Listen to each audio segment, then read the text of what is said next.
The Foreseen Arcade. Active. To celebrate my birthday for January 2026, I went to Enniskillen to purchase £200 worth of prepaid PlayStation Store cards to do a shopping spree. Normally, I would spend that cash on whatever games were available on sale for 10 quid or less. I decided to go all out and purchase bigger titles, some of which at full price. For this one, I purchased a total of 6 games. I will be talking about the games as well as how much I paid for them. I think you might like some of the choices I made. The first one to begin this video is not actually a game, but rather an app. First released on PC and mobile devices, Antstream Arcade basically allows you to play a large library of officially licensed games via cloud streaming. Besides arcade games like Crystal Castles, it covers systems from the Atari 2600 and NES all the way to the PlayStation and Pico 8, as well as computers from the Atari 8-bit and ZX Spectrum to Amiga and MS-DOS. From all-time classics like Pac-Man and Bubble Bobble, hidden gems like 40 Winks and ODT, indie titles like Era the Crow Maiden and Demons of Astaborg, to even Net-Yarose titles like Time Slip and Adventure Game. Many games are, of course, licensed by IP holders, big or small. We have titles from the likes of Namco, Taito, Atari, Technos, Toplan, Seikio, Yaleco, Data East, Gremlin Interactive, Houston Consultants, Bitmap Brothers, Team 17, Edia, Pico Interactive, Epix, Lamasoft, and so much more. But of course, if you know anything about Netflix, some licenses expire and are removed from the lineup. Antstream used to have titles from Interplay and Midway, but those licenses ran out, while Codemasters titles were removed as a result of them being sold to Electronic Arts in 2021, just for them to give yet another excuse to do an impression of that CEO from that one Smiling Friends episode. Still, there's plenty to go around, and some games come with challenges that award you with medals, gems, and experience. Besides daily challenges, there are 9 types of challenges for selected games: Score Attack, Time Attack, Carnage, Collector, Survivor, Boss Attack, Pacifist, Boss Rush, and Speedrun.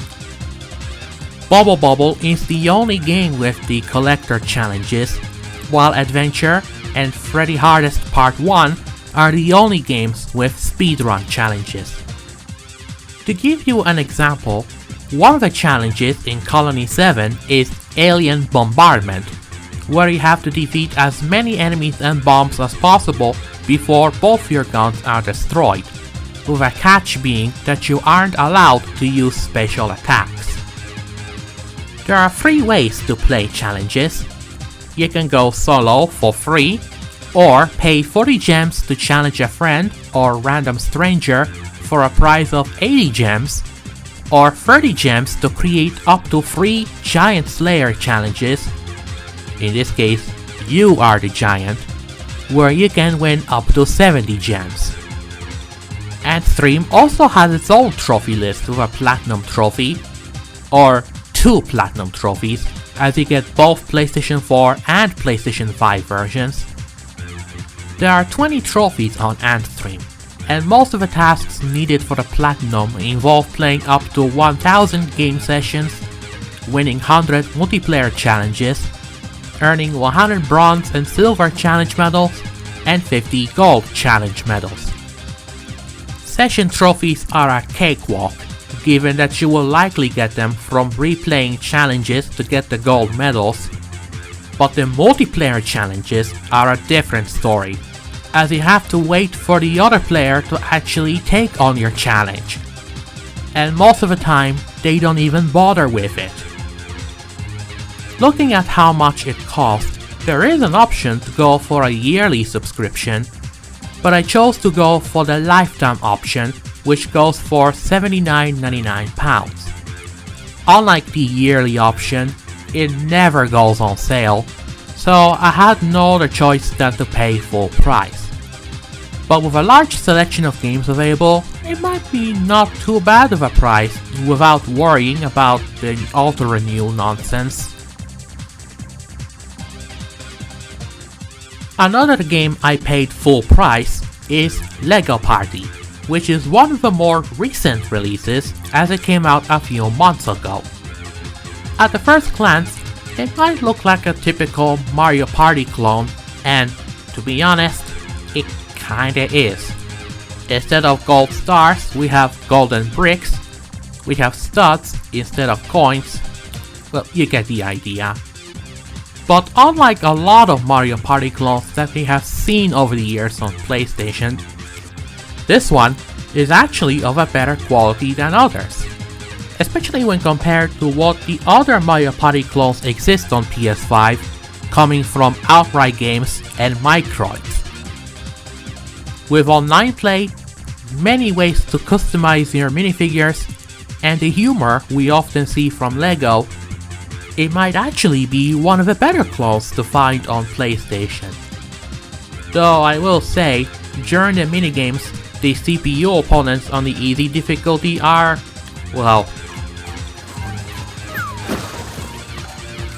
stupid. They're outright ruthless when it comes to stealing golden bricks.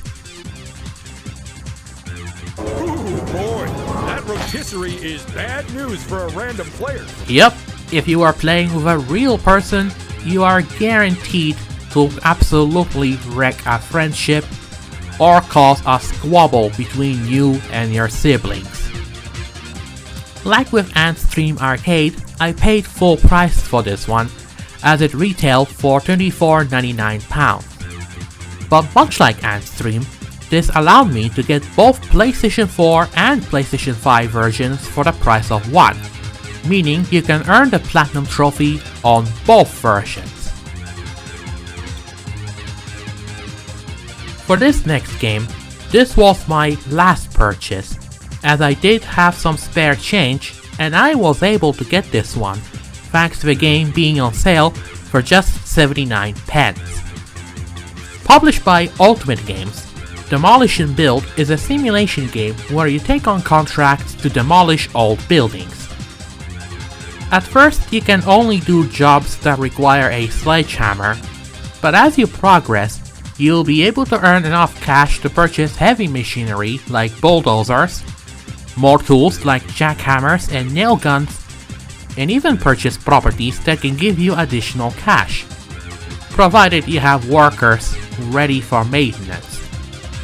It's nothing too fancy, but for 79 pence, it's not too shabby either. The next game I got on sale was Once Upon a Katamari, another fresh release that came out a few months ago. Once Upon a Katamari is the latest May 9 entry in the Katamari Damacy series, as besides mobile spin-offs, remasters of the first two games, and an Apple Arcade exclusive, the last new entry on consoles was in form of a PlayStation Vita launch title Touch My Katamari, released way back in 2011 and 2012. One day, during some spring cleaning, the king of all cosmos discovers a scroll, and after doing a bit of showing off, he sends it flying so high into space it wound up destroying the Earth and whatever was in the galaxy. Dope! So now it's up to the prince to travel back in time across many eras, from the Jurassic period to the Western frontier, to recover the memories of the past and restore the Earth. As usual, the task is to roll up as many objects as you can to make the Katamari bigger and bigger, either to reach a specific size within a time limit, or finish a task as fast as you can. Some tasks include rolling up dinosaurs, collecting wood to make a ship, collecting roses in ancient Greece, splashing a desert into a green oasis, getting a Katamari to just the right size, and so much more. In order to progress, you will also need to roll up crowns that were scattered across each stage. Speaking of crowns, all the game's trophies needed for the platinum just ask you to collect all crowns on each stage, regardless of what rank you get. There are 3 crowns per stage, but some will prove to be a little bit tricky. Like in a cow bear pasture level, where rolling up either a bear or a cow will immediately end the stage. I will admit, its trophy list is a lot easier compared to the remasters of Katamari Damacy and We Love Katamari. What I got on sale specifically was the King of All Sounds edition, which includes the DLC that brings the music tracks from all the past games to the in-game playlist. I was able to snag this one for just £37.49. Developed by the same studio as Res Infinite, the PlayStation 5 version of Tetris Effect contains everything that's found on the Connected update. We all know how Tetris works, but what makes this one interesting was the music and atmosphere. It's meant to be a more relaxing take on Tetris, as you experience the beautiful visuals as you continue to clear lines. The PlayStation 5 version was on sale for just 1574 quid, and I have been thinking of getting that for a while. And while I have yet to get that bleeding difficult 100 lines trophy in the Electronica 60 version of Tetris to get that platinum trophy in Tetris Forever, this will be a good way to wind down after a long day. It's even better if played on PlayStation VR 2. And to wrap up this video, the other game by Enhance is one more recently released game to show off, in form of Lumines Arise. Like Once Upon a Katamari, it's the latest mainline entry in the series after seeing a remaster and mobile spin-offs.